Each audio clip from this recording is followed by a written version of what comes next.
Hoje nós teremos então a nossa terceira mensagem dessa série, que começamos há pouco tempo, e não sei para os irmãos, mas para mim tem sido um tempo de grande aprendizado para a minha vida, e espero que assim esteja sendo, e seja para a vida de cada um dos irmãos.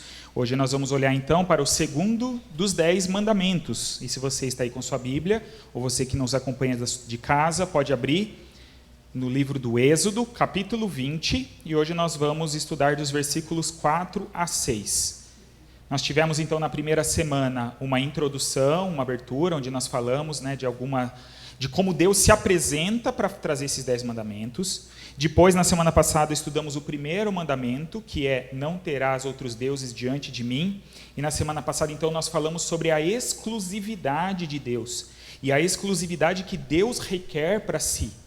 Então, pensamos um pouquinho sobre isso, e hoje, a palavra-chave aí do nosso estudo é adoração. Cada semana, como eu comentei na semana passada, nós teremos aí uma palavra ou um termo-chave, que é o assunto principal que é tratado neste mandamento. E hoje, na verdade, esse mandamento ele é ainda muito conectado, muito ligado com aquele que nós vimos na semana passada. Aliás, quero deixar o convite para vocês aqui, para aqueles que estão em casa. Se você não viu ainda as outras pregações, nós temos aí no nosso canal do YouTube, eu tenho feito a edição do vídeo apenas com o trecho da mensagem, para ficar mais fácil, porque nós estamos transmitindo o culto todo ao vivo.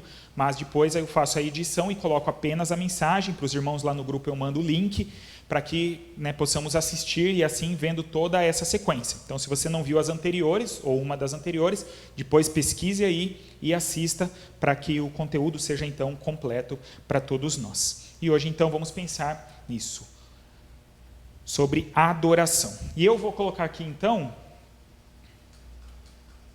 o texto. Esse texto é um pouquinho mais longo que os outros, Semana passada foi apenas uma frase: não terás outros deuses diante de mim. Hoje nós vemos que esse mandamento já vem com alguns elementos um pouco maiores e algumas outras ideias anexadas a ele. Mas eu gostaria, então, de iniciar essa reflexão lendo o texto. Convido você a acompanhar comigo a leitura. Diz assim, vamos ler juntos? Acho que é melhor, Dá para enxergar a letra aí? Eu sei que não está tão grande, porque o texto é meio compridinho, mas acho que dá, Vamos lá? Não farás para ti imagem esculpida, nem figura alguma do que há em cima no céu, nem embaixo na terra, ou nas águas debaixo da terra. Não te curvarás diante delas, nem as cultuarás, pois eu, o Senhor teu Deus, sou Deus zeloso. Eu castigo o pecado dos pais nos filhos até a 3ª e 4ª geração daqueles que me rejeitam, mas sou misericordioso com 1000 gerações dos que me amam e guardam os meus mandamentos. Amém? Vamos orar mais uma vez? Pai, pedimos que agora, como o Senhor já tem feito, o Senhor fale aos nossos corações através da Tua Palavra. Nós queremos humildemente nos aproximar da Tua Palavra para ouvir a Tua voz. Cremos que o Senhor é quem fala conosco através dela, e pedimos então que o Senhor neste momento nos instrua, nos mostre como devemos nos colocar diante do Senhor. Pedimos isso humildemente, oramos no nome do nosso Senhor Jesus. Amém. Então, vemos aqui ainda, como eu falei na sequência da semana passada, num tom de muita seriedade, aquilo que Deus apresenta para o povo. E eu quero, então, trazer uma primeira citação de um dos autores, que eu mostrei os livros na semana passada, em que ele faz essa comparação. Porque na semana passada nós falamos sobre aquela exclusividade que Deus exige. Deus não permite que ninguém tenha qualquer outro Deus na sua presença. E aí o Kevin DeYoung diz o seguinte: se o primeiro mandamento é contra adorar o Deus errado, o segundo é contra adorar a Deus da maneira errada. Interessante isso, O primeiro era muito simples, como a gente falou semana passada, muito direto, muito claro. Que nós não devemos ter nenhum outro Deus na nossa vida. Ninguém pode ocupar o lugar, o espaço que Deus deve ter nas nossas vidas. Mas agora nós percebemos que a questão vai um pouquinho além. e que existe também importância na questão da maneira, da forma como nós adoramos a Deus. E aí, então, eu trago já essa informação, porque a gente pode perceber que nesse texto nós temos duas proibições. É um mandamento, né, o segundo, mas nós encontramos duas proibições. A primeira delas é de que não se deve fazer imagens para representar a Deus. Mesmo o nosso Deus, ele não quer ser representado com nenhum tipo de imagem. É isso que ele diz: não farás para ti imagem esculpida, de nenhuma maneira, né? Nem figura alguma do que há no céu, na terra ou nas águas debaixo da terra. E aí depois, na sequência, ele apresenta uma outra proibição conjunta, que é que então não se deve adorar nenhum tipo de imagem. Na sequência ele diz: não te curvarás diante delas, nem as cultuarás, pois eu, o Senhor teu Deus, sou Deus zeloso. Então precisamos entender isso. Isso amplia um pouquinho a nossa compreensão. Precisamos entender que na época, essa prática de ter ídolos esculpidos, como diz aqui, né, no texto, ele fala sobre não fazer imagem esculpida, ou seja, né, uma escultura que se torna um ídolo e que é adorado, venerado por alguém. Isso era algo completamente dominante na época em que eles viviam. Se a gente pensar no povo de Israel, tanto o Egito, que é de onde eles tinham acabado de sair, tinha ídolos dessa forma. Mas também os povos cananeus, que era, né, o povo está indo em direção a Canaã, a terra prometida. Mas esses povos que habitavam naquela terra também tinham esse costume. Isso dominava basicamente todas as culturas. Então era algo, né, muito... como é que eu posso dizer, que fazia parte de uma forma muito profunda da vida de praticamente todas as pessoas de todos os povos. Então era algo que Deus precisava enfatizar de uma forma muito grande. Mas como eu coloquei aqui, nós vamos ver agora um fato muito interessante, a proibição não tem a ver simplesmente com fazer um Deus estranho, né? Olha, você não pode criar um Deus aí, sei lá, os egípcios tinham seus deuses. Tem, por exemplo, Horus, né, que era talvez, não sei se é o principal deus dos egípcios, mas é o único que eu me lembro. Mas eles, então, se prostravam perante aquele deus. Então, não era só, não faça um deus estranho, mas também houve, né, aqui, e há aqui uma proibição de se fazer imagens para representar o nosso Deus mesmo. E isso se torna já um problema naquele episódio que a gente comentou também na introdução, do que acontece logo nesse momento. Enquanto Moisés está no alto daquela montanha, recebendo de Deus as tábuas da lei, como vimos escritas pelo próprio dedo de Deus, o que o povo estava fazendo? Já perguntei na outra semana. Mas o que eles construíram? O que eles fizeram de escultura? Um bezerro de ouro. Mas você já parou para prestar atenção e perceber a quem esse bezerro representava? Abra aí a sua Bíblia, se você está, porque esse texto... não está aqui. Então não precisa nem abrir, mantém aí no Êxodo 20, é mais fácil. Mas olha, né, onde é o relato dessa história, em Êxodo 32, versículos 4 e 5, olha o que diz. Ele, aqui está falando de Arão, Arão era o irmão de Moisés, o povo chega para Arão e fala: olha, Moisés está demorando muito lá no alto do monte. Você tem que fazer alguma coisa. E aí olha o que diz. Ele os recebeu de suas mãos, ele recebeu, né, o ouro, pediu para que as pessoas levassem ouro, e deu forma ao ouro com um cinzel, fazendo dele um bezerro de fundição. Então eles exclamaram, olha o que o povo exclamou: ó Israel, aí está o teu Deus, que te tirou da terra do Egito. Então eles já associaram esse bezerro ao Deus que havia tirado eles do Egito. Olha o que diz na sequência. Vendo isso, Arão edificou um altar diante do bezerro e proclamou: amanhã haverá festa a quem? Ao Senhor. Lembra que eu falei sobre quando aparece o termo Senhor dessa forma, qual que é a palavra que é utilizada? É o termo que a gente não sabe exatamente como se pronuncia, mas é o nome de Deus, que seria Yavé, né? Ou nós não sabemos exatamente, Yavé, o Jeová, é o tetragrama, lá as 4 letras em hebraico, que é o próprio nome de Deus. Então, quando eles fazem esse bezerro, eles dizem: olha, é esse Deus que tirou vocês do Egito, e amanhã nós vamos ter uma festa, então, para o Senhor. Então, aqui, na verdade, foi uma tentativa de representar Deus através daquele bezerro. Não é que eles falaram assim: foi um boi, né, um bezerro, um boizinho, um bezerrinho que tirou vocês do Egito, um Deus estranho. Mas foi a tentativa de fazer uma imagem para o próprio Senhor, porque isso seria mais fácil de assimilar, né? Eu tenho para onde olhar, porque Deus, né, não se apresenta dessa forma. Então, olha, agora eu tenho algo palpável aqui para eu encarar, para eu enxergar, para eu buscar, para eu adorar de alguma forma assim. Então, eles descumprem, né, antes de receber de fato as tábuas, já esse mandamento que nós vimos aqui. Essa orientação de que eles não deveriam fazer imagens para representar o próprio Deus. Então, não sei se quem aqui já tinha entendido dessa forma, né? Eu confesso que me ampliou mais essa visão. Eu não percebia que era algo tão claro nesse sentido como fica aqui no texto que nós lemos.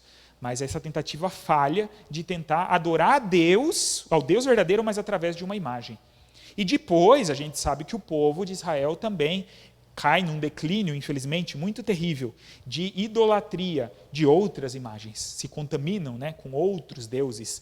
Lá no período da monarquia, tinha os altares a Baal, os Baalins e tantos outros postes, ídolos, que eram deuses das outras nações, dos povos ao redor, que contaminavam, infelizmente, o povo. Então, eles acabam, na sua jornada, descumprindo esse mandamento nos dois sentidos que ele traz.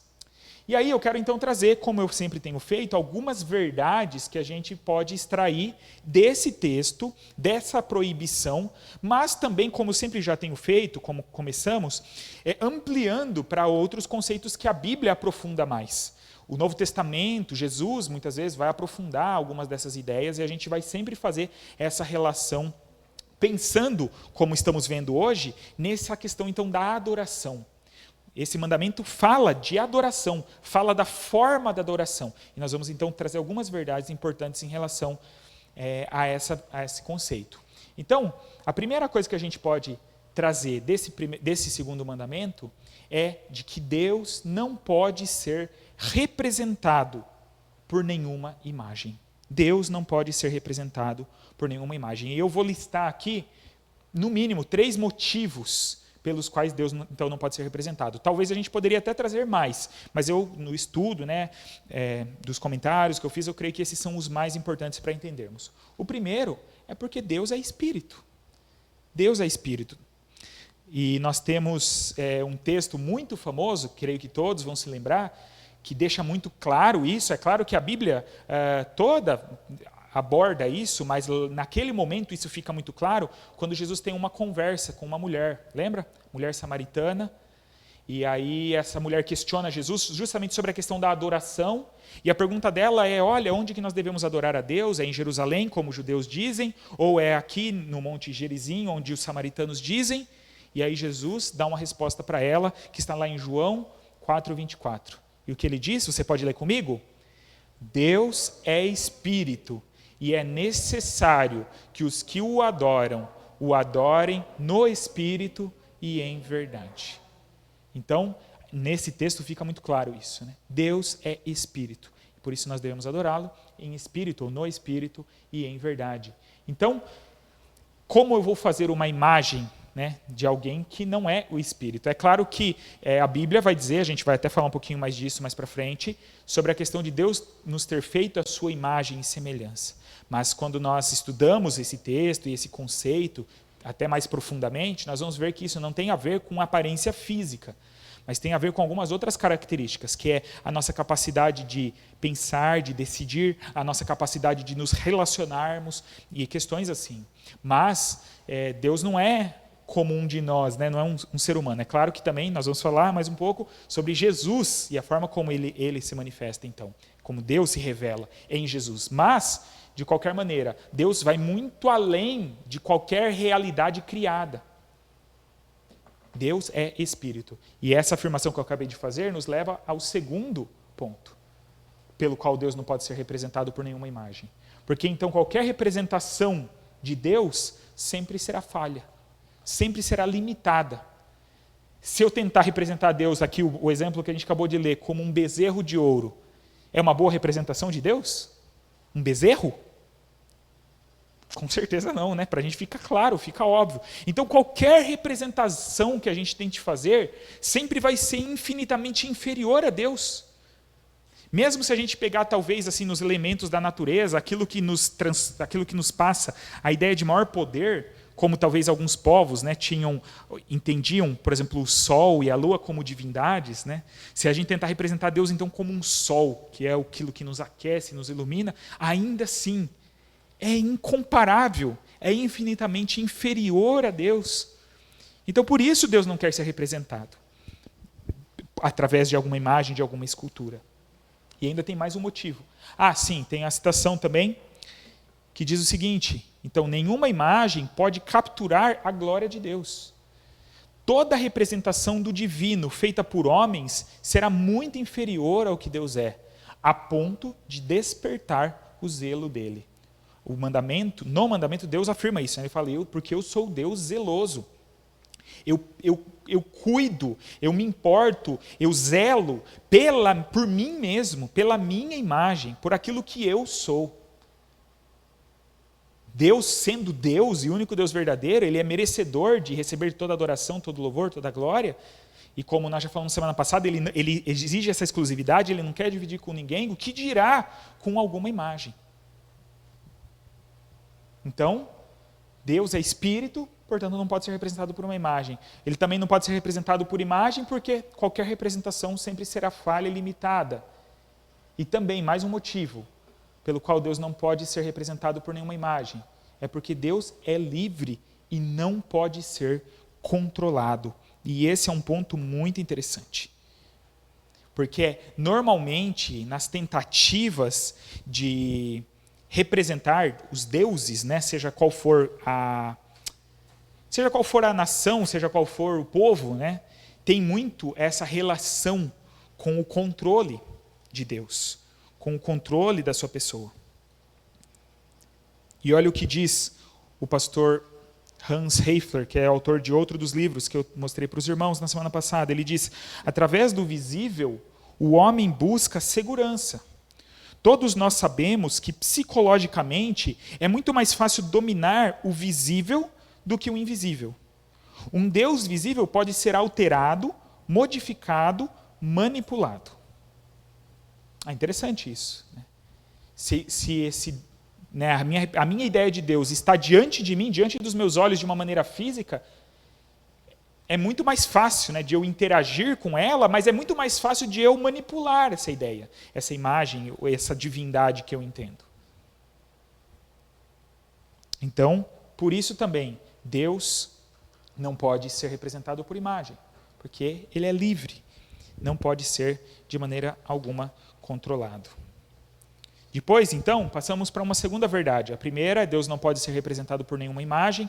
A segunda é Deus deve ser adorado da maneira que ele mesmo estabeleceu. Deus, através da sua palavra, através da Bíblia, ele estabelece como nós devemos prestar culto a ele.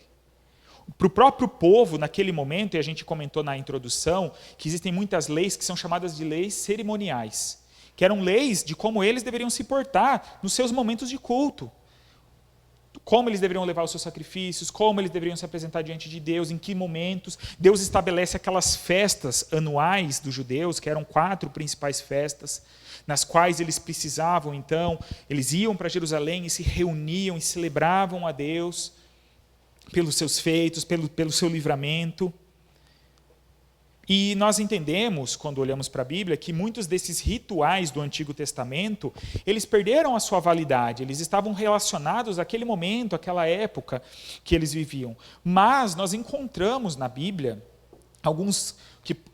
aquilo que podemos chamar de princípios reguladores do culto, e que estão presentes em toda a Escritura, e que não perderam a sua validade, e que nós então precisamos procurar manter.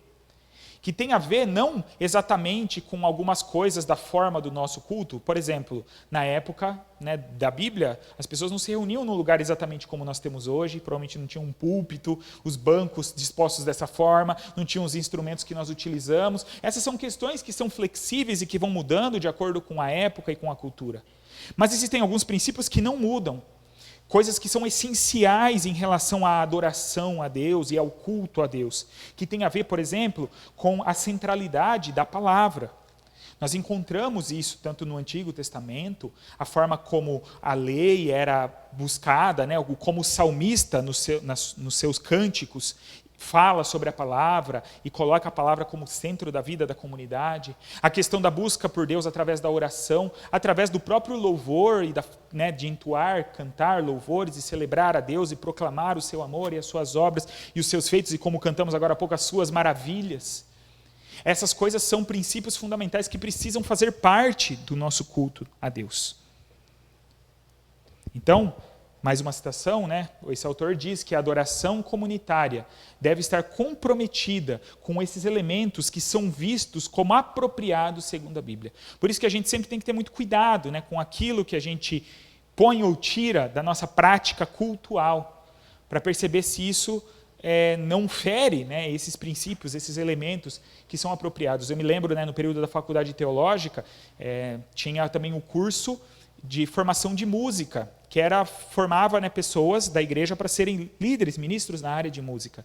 E eles tratavam muito disso, a gente até tinha uma aula junto, né? Acho que a Amanda teve também, com essa turma, falando sobre essa questão, né, do culto e de cuidados que nós precisamos ter. Claro que nós temos uma certa flexibilidade, mas existem coisas que são essenciais e que Deus mesmo estabelece. E tem coisas que também precisamos ter cuidado para não distorcer aquilo que Deus tem para nós.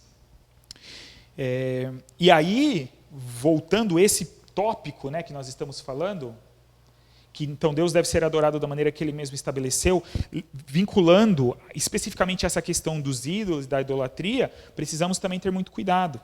Porque nos dias de hoje a gente vê várias formas de contaminação que podem ser comparados com essa questão da idolatria e de imagens. Nós sabemos, né, que existem tradições de igrejas, eu não quero aqui me deter muito nisso, creio que para todos nós é claro, mas nós, como cristãos protestantes, evangélicos, nós rejeitamos, né, a ideia de ter imagens feitas, imagens dentro da nossa igreja, independente da forma como se afirma, né, porque há uma tentativa de fazer uma diferenciação entre adoração e veneração, mas nós não concordamos com isso. Mas essa questão das imagens e desse tipo de contexto não se limita a imagens mesmo, né, de alguém, de alguma forma, de uma pessoa ou algo assim. Mas isso pode se estender para outras práticas que já são mais comuns, digamos assim, mais perto de nós, dentro de igrejas que se dizem, inclusive, evangélicas. Que é, por exemplo, utilizar elementos aí como água, não sei da onde, né, a água do Rio Jordão, a rosa que você leva para casa e que vai fazer algum tipo de efeito. Esse misticismo envolvido em alguns elementos se encaixa totalmente nesse princípio, nessa proibição que Deus faz. Como nós falamos lá atrás sobre a questão de Deus ser livre e não controlável, isso tem a ver com essa ideia, essa necessidade do ser humano de ter algo que seja mais palpável, como o povo, né? Olha, Moisés está demorando, vai ver que ele morreu lá, faz aí alguma coisa para a gente poder cultuar esse Deus, né? Esse Deus ele é muito inatingível, né? Está muito distante de nós, então a gente precisa do quê? De algo que possa ser percebido, que seja visível, algo que seja palpável. Algo, como nós falamos, então, que seja mais controlável por nós. Eu levo uma rosa para minha casa e ela vai ter um poder então especial, vai fazer alguma diferença na minha vida. Mas isso ofende a Deus. Eu me lembro de algo que eu já ouvi, essa ideia do controlável, nós podemos tirar como exemplo, provavelmente todos já devem ter ouvido falar. Na tradição católica existe o Santo Antônio, né, que muitos então têm as suas imagens, inclusive em Americana, né, a igreja lá grande, hoje até ela tem o status de basílica, né, de Santo Antônio. E o que as moças desesperadas por casamento fazem com o Santo Antônio? Alguém sabe? O que faz?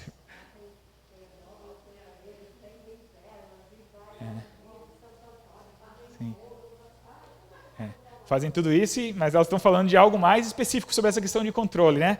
Faz o quê? Pega ele, coloca ele de ponta cabeça, enfiado dentro de um copo de água, enquanto, né, segundo a ideia que ele seria o santo casamenteiro, enquanto ele não atender o seu pedido, ele fica lá de castigo, né? Enfiado dentro de um copo de água. Então, não é essa tentativa de manipulação, de controle? E essa ideia, Deus não se controla, não pode ser controlado. Nós somos criaturas, Ele é o Criador, Ele é o Senhor, nós somos servos. Nós nos ajoelhamos humildemente diante da sua presença e clamamos pela sua misericórdia, porque Ele é misericordioso, Ele nos atende e nos salva e nos ajuda, mas não porque nós podemos manipulá-lo de alguma forma. E é essa ideia, então, que nós precisamos ter cuidado. Por isso que precisamos nos atentar, porque se a gente der asas à nossa imaginação, é muito fácil da gente distorcer aquilo que Deus tem para nós, certo? E Deus já colocou, é muito mais simples como nós devemos ter essa prática de adoração, como nós devemos nos portar diante de Deus, seja na nossa vida, mas também especialmente no nosso contexto de culto. Por isso que temos que ter cuidado, né, com qualquer tipo de imagem, qualquer tipo de objeto, né? Se ele começa a tirar a nossa atenção, distrair a nossa atenção, isso já significa que é um problema, que é algo que precisa ser observado. Como falei, nós negamos esse uso desses elementos físicos na nossa prática. Então temos que ter cuidado.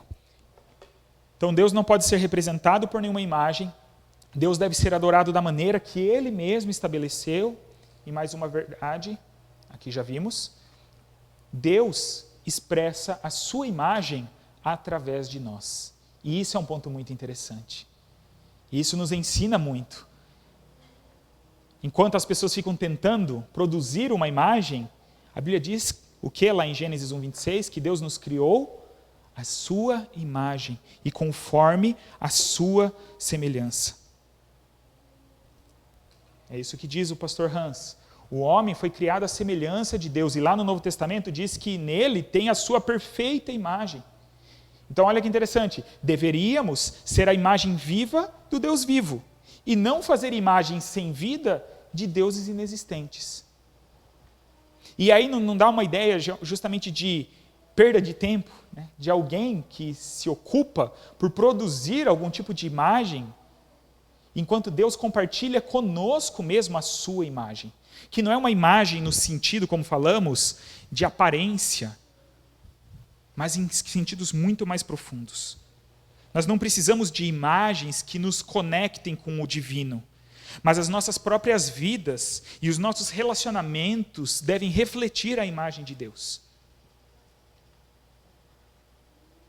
E isso passa por um nível ainda maior quando nós pensamos na pessoa de Jesus Cristo. Porque nós sabemos que todos nós somos corrompidos pelo pecado e temos essa imagem original manchada. Ela ainda está presente em nós não perdemos, mas ela está manchada, corrompida pelo pecado. Mas aí entra em cena, há mais de 2000 anos atrás, Jesus Cristo, o Filho de Deus que vem a este mundo. E aí, o que o autor aos Hebreus diz sobre Jesus Cristo? Você pode ler comigo? Hebreus 1, de 1 a 3? No passado, por meio dos profetas, Deus falou aos pais muitas vezes e de muitas maneiras.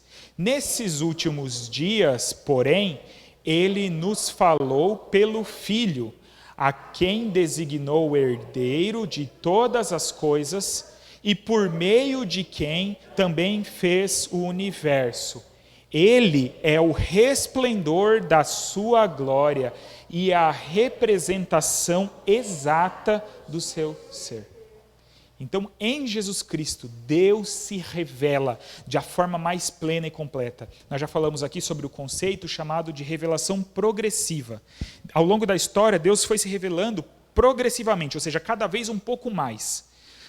Né, os patriarcas lá tinham um nível de conhecimento de Deus. Quando chega aqui em Moisés e Deus entrega toda essa lei, o povo pode conhecer mais a Deus. Quando vem os profetas e vem falando a respeito de Deus, o povo conhece mais a Deus. Né? Ou seja, ele foi falando de muitas maneiras por meio dos profetas. Mas chegou um momento em que ele fala pelo seu próprio Filho, aquele que é o resplendor da sua glória e a representação exata do seu ser. O apóstolo Paulo, lá em Colossenses 1,5, também diz, 1,15, ele é a imagem do Deus invisível. Jesus disse para os seus discípulos isso, quem vê a mim vê ao Pai. Mas aí nós entendemos que essa imagem tão perfeita de Deus que há em Jesus, não importa, mais uma vez, tanto na questão da aparência. Nós não sabemos exatamente como Jesus aparentava, porque senão o que a gente precisava era ter uma foto de Jesus, né, para olhar e falar assim, bom, esse aqui é Deus então. Mas não é esse sentido. Inclusive, a gente sabe que aquela nossa ideia, talvez, do Jesus, do cabelo loiro, né, ou claro, de olhos claros, muito provavelmente não tem nada a ver com a verdadeira aparência de Jesus. E a Bíblia não se preocupa em ficar fazendo uma descrição da aparência física dele, certo? Mas o que é então? O que importa é que aquilo que Jesus nos mostra, nos revela de Deus através daquilo que ele falou e daquilo que ele fez. A forma como Jesus viveu nos revela quem Deus é. A forma como Jesus amou nos revela o amor de Deus. A forma como Jesus se entregou se revela como Deus se entrega, né, através de Jesus em nosso favor. Essa é a imagem, né, no sentido figurado, para a qual nós devemos olhar e a qual nós devemos admirar em Jesus Cristo. Mais uma vez, o pastor Hans diz: não precisamos de nenhuma imagem ou projeção de Deus. Como já falamos antes, todas as imagens e opiniões particulares conduzem-nos a projeções erradas. Como falamos, não dá. Se eu tentar representar Deus através de uma imagem, sempre vai ser algo limitado. Mas em Cristo Jesus nos é dada a perfeita imagem de Deus. Então, a imagem de Deus se expressa em nós, porque fomos criados à sua imagem e semelhança, mas de uma forma ainda mais especial e perfeita em Jesus Cristo. Antes de passarmos para a parte final da reflexão, que eu quero trazer algumas convocações práticas para as nossas vidas, eu queria abordar duas questões importantes que a gente precisa, então, esclarecer aqui. Duas questões. A primeira delas é válido para a gente tirar essa dúvida. Então, é errado utilizar imagens para outros fins? Porque a interpretação desse mandamento trouxe já muitas controvérsias ao longo da história. Eu não sei se até hoje chega a existir, mas eu sei que até pouco tempo atrás existia, no mínimo, uma denominação evangélica que proibia as pessoas de terem fotografias. Já ouviu falar nisso? Eu creio que isso já deve ter saído, mas havia isso. Por quê? Se dizia que aquilo era uma imagem, certo? Então você não pode ter, né, imagem. É imagem do que está na terra, né, de pessoas, então não pode ter. Ou você não podia ter uma pintura. Se tem uma pintura lá da natureza, de um animal, não, isso é pecado porque Deus proibiu fazer imagem. Então essa visão, né, às vezes limitada, pode conduzir ao erro. Então precisamos entender isso. Quais são os limites? É errado, por exemplo, ter imagens no sentido artístico? Não é errado, né? Entendemos que não, a Bíblia não faz nenhum tipo de proibição nesse sentido. Até a tradição cristã da igreja, desde o início, quando eles ainda nem tinham templos oficialmente, se reuniam, muitas vezes até em lugares quase que escondidos, se diz que era comum, né, os especialistas, estudiosos dizem que era comum eles adornarem esses locais, né, do mesmo jeito que hoje talvez a gente coloque uma flor, uma planta, alguma coisa, isso é natural. Então, não há problema nesse sentido. E também, uma outra questão ainda dentro disso que poderia se levantar por exemplo, e a representação de Jesus? Aí as crianças, né, a gente usa muito imagens, figuras, temos a Bíblia ilustrada, tem filmes, desenhos que mostram, por exemplo, então não é errado ter lá o desenho de Jesus, porque não pode me levar a ter uma relação errada com o desenho, porque eu posso achar que Jesus, né, está representado no desenho. Então, também não há problema, desde que a gente tenha clareza daquilo que isso representa. Mais uma citação, então, olhando para a história, diz que a tradição cristã nunca condenou o emprego de imagens para fins didáticos, nesse sentido que estamos falando. O problema surge, então, quando essas imagens são desvinculadas da simplicidade da fé apostólica, tornando-se um instrumento de veneração ou até de adoração. Então, aí, né, quando passa desse ponto. Por exemplo, nós temos na tradição cristã, é muito comum o uso da cruz como representação da fé cristã. Até a cruz que é utilizada nos hospitais vem disso. E é muito comum nas igrejas. Até o logotipo da nossa igreja está bem pequenininho lá em cima. A gente tem ali a imagem de uma cruz. Mas sempre, né, nesse sentido, apenas de uma identidade. Mas nunca de eu vou olhar, né, para a cruz. Tem igrejas que às vezes tem uma cruz, né, aqui na frente. Mas nunca eu vou me ajoelhar perante essa cruz para orar como se ali, aquele objeto, tivesse algum tipo de poder, algum tipo de questão.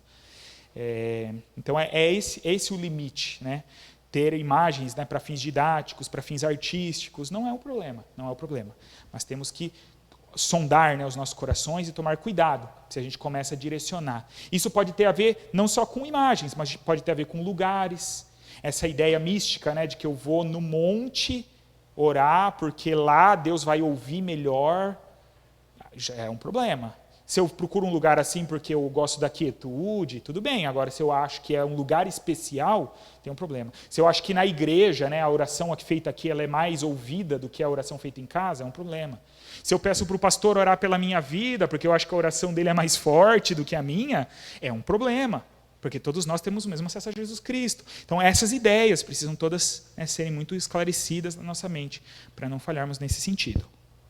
E a outra questão é a questão que esse texto nos apresenta de bênção e de maldição. Nós vimos, né, que o texto lá era cumprido, e aí após dar a proibição, Deus faz algumas afirmações aí sobre essa relação dos pais e dos filhos. Eu coloquei a segunda parte, né, do mandamento, para ficar um pouquinho maior a letra, e aí após dar o mandamento, dizer que eu sou Deus zeloso, Deus diz, eu castigo o pecado dos pais nos filhos, até a 3ª e 4ª geração daqueles que me rejeitam. Mas sou misericordioso com 1000 gerações dos que me amam e guardam os meus mandamentos. E aí, de uma forma equivocada, se usa, né, em alguns meios desse tipo de texto para defender aquilo que chamam de maldição hereditária, né? Olha, você vive o que você vive na sua vida porque o seu pai, sua mãe, seu avô, né, fizeram tal coisa e isso está ainda sobre a sua vida, isso é uma maldição que você carrega, precisa ser quebrada, né, e faz a reunião da quebra de maldições e tudo mais. Mas, se nós estudamos com atenção o texto, buscando inclusive os termos, né, e por isso eu uso a ajuda aí dos nossos autores, que a gente tem usado como referência, não é essa a ideia que está sendo passada aqui. Mas tem a questão de ênfase que Deus está dando na intensidade e na seriedade que ele trata essa questão. Esses autores, especialistas na língua hebraica, vão dizer que aqui, quando fala, né, de outras gerações, são de gerações de pessoas que perpetuam o pecado dos seus pais. Ele diz aqui, dos pais nos filhos, até a 3ª e 4ª geração daqueles que me rejeitam. Então, qual que é a ideia? O pai que caminha para a idolatria e que faz imagens e que se curva a elas, vai influenciar os seus filhos a seguir nos seus mesmos caminhos. E enquanto os seus filhos seguirem nesses caminhos, eles também serão condenados por isso. Nós temos um texto que confronta, porque até no próprio Israel, né, havia uma interpretação complicada em relação a isso, mas lá à frente, através do profeta Ezequiel, olha o que Deus diz. Aquele que pecar, esse morrerá. O filho não levará a culpa do pai, nem o pai levará a culpa do filho. A justiça do justo estará sobre ele, e a impiedade do ímpio cairá sobre ele. Então aqui fica claro que quem peca é quem vai sofrer as consequências disso. Na verdade, aqui Ezequiel, Deus, através de Ezequiel, um pouquinho antes, ele confronta um ditado que tinha na época, que falava assim, os pais comeram uvas verdes e os dentes dos filhos se embotaram, né, que é um termo até meio difícil de entender, mas basicamente, né, algo que o pai fez, comeu ali, isso provocava um efeito, como se dizendo que isso aconteceu para os filhos. Isso acontece quando Jesus, né, ao curar alguém, se eu não me engano era alguém cego, né, agora eu me esqueci exatamente da passagem, mas que as pessoas perguntam para Jesus, olha, quem que pecou? Foi ele ou foram os pais dele? Então, havia também esse pensamento e hoje pode existir isso. Mas nós temos que entender que não. A ideia não é essa. Mas é para ficar claro a questão da seriedade com que Deus trata essa questão da idolatria, como isso ofende a Deus, como Deus não aceita isso, e como Deus se volta contra aqueles que se entregam, né, e que buscam a questão da idolatria. Não tem como levar isso na brincadeira, né, como dar um jeitinho. Não, mas aquelas pessoas que atiram para todos os lados, né?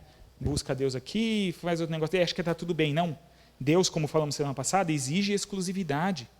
E Ele trata isso com muita seriedade. Mas ainda assim, no texto que nós estamos falando em questão, é muito interessante como Deus dá uma ênfase muito maior na questão da sua misericórdia do que na questão do castigo.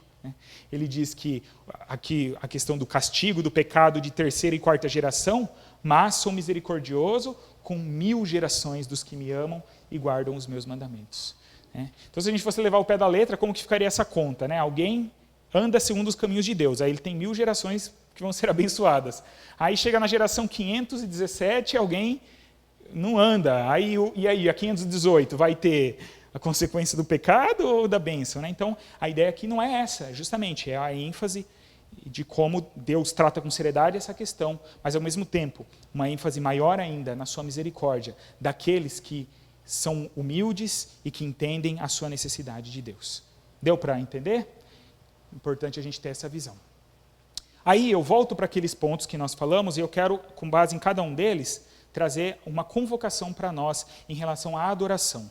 Primeiro se Deus não pode ser representado por nenhuma imagem, como nós vimos, então adoremos ao Senhor em espírito e em verdade, como Jesus nos diz. Que rejeitemos qualquer outra tentativa de representá-lo, ou de colocarmos o nosso foco em qualquer outra coisa, de apoiarmos a nossa confiança, a nossa esperança em qualquer outra coisa, que seja em nós mesmos, como a gente falou semana passada, que muitas vezes somos tentados, no nosso braço, na nossa força, nos nossos recursos, no nosso conhecimento, em qualquer coisa que possa tirar a atenção de Deus, mas que a gente possa adorar o Senhor em espírito e em verdade, comprometendo a totalidade do nosso ser a Ele. Quebrando essa ideia, como Jesus quebra para aquela mulher, não é nem em Jerusalém, nem aqui nesse monte, mas é em espírito e em verdade. Não é só aqui quando nos reunimos como igreja, mas é na totalidade da nossa vida, em cada dia, em cada momento, em tudo aquilo que nós fazemos, que possamos adorar o nosso Deus. Depois, a segunda que vimos, se Deus então deve ser adorado da maneira que Ele mesmo estabeleceu, então adoremos ao Senhor, nos submetendo à maneira que Ele mesmo nos instrui em Sua palavra. Que a gente possa ter alegria, como a irmã Cecília compartilhou desse testemunho, de uma pessoa que voltava da igreja, cantando e louvando a Deus, mas que a gente possa ter alegria nisso, em viver aquilo que Deus tem para nós e que Ele nos proporciona. A vida em comunidade de igreja, de estarmos reunidos, é super importante, que hoje tem sido muito rejeitada, o tal do movimento dos desigrejados, que acham que eu posso buscar Deus em casa, agora aumentou a oferta de cultos online, pregações e tudo mais.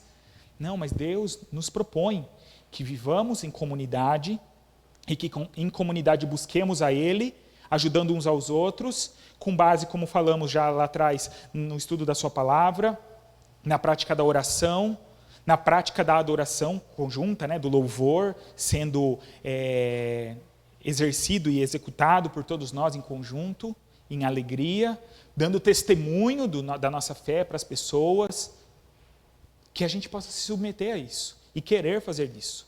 E aquilo que Deus coloca como prática que não o agrada, a gente tenha então a convicção para rejeitar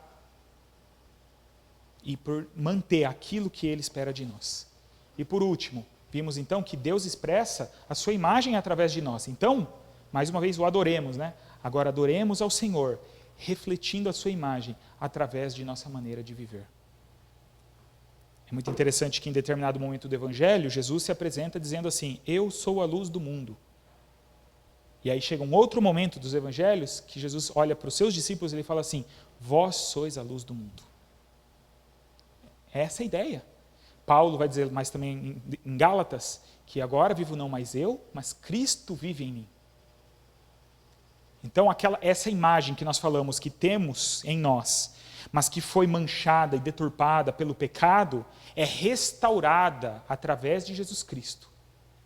Porque agora é Ele que habita em nós. E se Ele habita em nós, agora nós temos a plena e a perfeita imagem de Deus em nós. Claro que nós ainda humanamente vamos falhar, vamos pecar, precisamos corrigir muitas coisas na nossa vida. Mas quanto mais nós dependermos de Deus, estivermos comprometidos com uma adoração verdadeira a Ele, em tudo que nós fazemos, mais Cristo vai se evidenciar em nós e mais Cristo vai ser percebido pelas outras pessoas. Através, talvez, de uma simples expressão de cantar na rua um hino de louvor a Deus, voltando da igreja. Ou de qualquer outra atitude que nós podemos ter como cristãos. E aí os nossos relacionamentos vão expressar isso. O amor de Deus, a graça de Deus, o perdão de Deus, a compaixão dEle, o sustento dEle, o socorro dEle nas nossas vidas. Então, que possamos, né, ao invés de buscar olhar para outras imagens, para qualquer outro objeto, para qualquer outra referência, nós mantemos os nossos olhos em Deus. E aí a sua imagem se expressa através das nossas vidas. Eu quero concluir essa reflexão com o texto de Romanos.